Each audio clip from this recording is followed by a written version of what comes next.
استاد محترم نے ایک لمبا سانس لیا اور کہنے لگے، دیکھو بیٹا جی، دل میں اگر محبت ہو تو پھر دل میں خود غرضی نہیں آ سکتی، اسی لیے محبت کبھی مرتی نہیں۔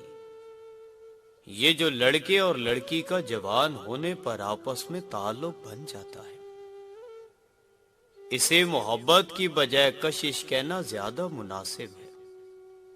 دونوں ایسی کشش کی وجہ سے ایک دوسرے کو پیارے لگتے ہیں اور ہمیشہ کے لیے ایک دوسرے کے پاس آنا چاہتے ہیں۔ محبت تو کوئی اور چیز ہے۔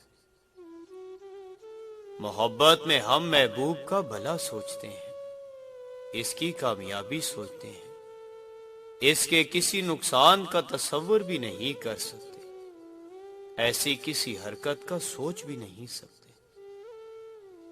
جس سے محبوب کی زندگی، عزت، مال و دولت یا اس کے ماں باپ کی عزت کو ٹھیس پہنچنے کا خطرہ ہو۔ یہی وجہ ہے کہ لڑکا اور لڑکی اس کشش کے پیدا ہونے کے بعد قریب تو آتے ہیں، شادی بھی کر لیتے ہیں، مگر دلوں میں محبت نہ ہونے کے باعث تھوڑے عرصے کے بعد لڑنا مرنا شروع کر دیتے ہیں، اور بات طلاق، خلا یا مقدمے بازی تک پہنچ جاتی ہے۔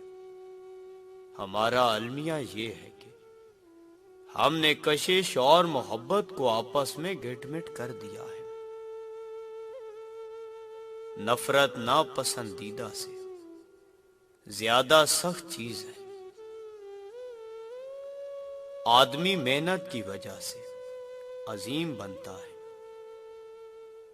زندگی کمزور کو معاف نہیں کرتی۔ مطلب پورا ہوتے ہی لہجے کڑوے ہونے لگتے ہیں۔ کسی بھی طرح کی کامیابی کوشش کے بنا نہیں ملتی۔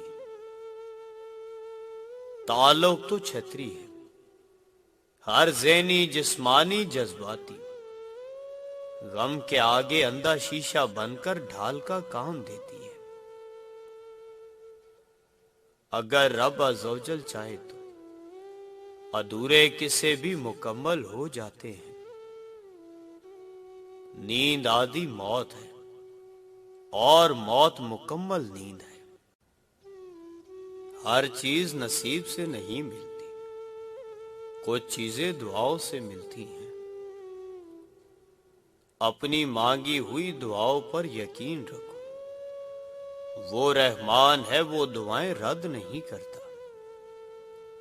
کبھی کبھی تقدیر کسی کی دعا کے انتظار میں ہوتی ہے۔ لوگ صرف مشورے دیتے ہیں، ساتھ تو صرف اللہ پاک دیتا ہے۔ کیوں لوگوں کو مرنا آسان لگتا ہے؟ کیا قبر، حشر، حساب کتاب سب مذاق لگتا ہے؟ رزق اور عزت کسی کے ہاتھ میں نہیں، اللہ پاک جسے چاہے بے حساب دیتا ہے۔ حضرت ابو درداء رضی اللہ تعالیٰ عنہ نے فرمایا، جو بندہ بھی 7 مرتبہ یہ دعا پڑھے گا، چاہے وہ سچے دل سے پڑھے یا سرسری طور پر، اللہ تعالیٰ اس کے غم اور پریشانی کو ضرور دور کر دے گا۔ مشکلات سے نہ گھبراؤ، کیونکہ مشکلات ہی دراصل انسان کو انسان بناتی ہیں۔ انسان کو اس کی برائیوں سمیت قبول کرنے والا ہی اس کا سچا دوست ہوتا ہے، کیونکہ خوبیاں تو دشمن کی بھی متاثر کرتی ہیں۔ ہم سے جو بھی پیار کرتا ہے، ایک نہ ایک دن ہم اسے آزماتے ضرور ہیں، اور دنیا میں ایک ایسا پیار بھی ہے جسے آزمانے کے بارے میں کوئی سوچتا بھی نہیں، اور وہ ہے ماں کا پیار۔ پرندے اپنے پاؤں اور انسان اپنی زبان کی وجہ سے جال میں پھنستے ہیں۔ گفتگو میں نرمی اختیار کرو، لہجوں کا اثر الفاظ سے زیادہ ہوتا ہے۔ یہ جو دکھ ہوتے ہیں نا، یہ بہت ضروری ہوتے ہیں۔ دکھ کا بھی شکریہ ادا کریں۔ یہ ہمیں سزا دینے کے لیے نہیں، ہماری آنکھیں کھولنے کے لیے آتے ہیں۔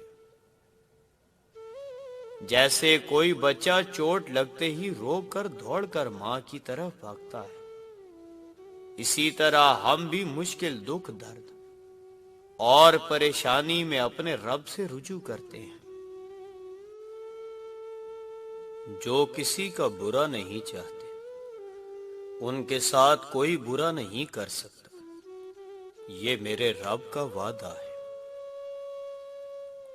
اس کے در پہ سکون ملتا ہے، اس کی عبادت سے نور ملتا ہے۔ جو جھک گیا اللہ کے سجدے میں، اسے کچھ نہ کچھ ضرور ملتا ہے۔ اگر ہم یہ کہنے کے بجائے دیواروں کے بھی کان ہوتے ہیں، یہ کہنا شروع کر دیں فرشتوں کے ہاتھ میں بھی قلم ہے، تو ہمیں لوگوں سے زیادہ اللہ کی فکر ہو جائے گی۔ نہ ہر کسی چیز کی وضاحتیں دو اور نہ ہی لو، نہ ہر چیز کو آزماؤ اور نہ ہی ہر بات پر ضرورت سے زیادہ سوچو۔ دوسروں کی تلخی کو سنو اور بس مسکرا کر بھول جاؤ، کیونکہ بعض اوقات زندگی میں کچھ باتیں اتنی اہم نہیں ہوتی جتنا ہم انہیں اہم بنا لیتے ہیں۔ دوزخ نے کہا، ماں وہ ہستی ہے جو گناہگار اولاد کو بھی بچا لیتی ہے۔ جنت نے کہا، ماں وہ ہستی ہے جو مجھے بھی قدموں کے نیچے دبا دیتی ہے۔ یا اللہ ہم سب کی ماؤں کو سلامت رکھے۔ اے اللہ پاک، جو زندگی گزر گئی اس پر تیرا شکر ادا کرتے ہیں، جو زندگی باقی رہ گئی ہے اس پر تیری رحمت کے طلبگار ہیں۔ ہم سب پر اپنی رحمت کے دروازے کھول دے، آمین۔ اے پروردگار، مجھے وہ طاقت نہ دے جس سے میں دوسروں کو کمزور کروں، مجھے وہ دولت نہ دے جس کی خاطر میں دوسروں کو غریب سمجھوں، مجھے وہ علم نہ دے جسے میں اپنے سینے میں چھپا کر رکھوں، مجھے وہ بلندی نہ دے کہ مجھے پستی میں کچھ نظر نہ آئے، مجھے وہ سب کچھ دے جو میں دوسروں میں بانٹ سکوں اور سب کے برابر ہو جاؤں۔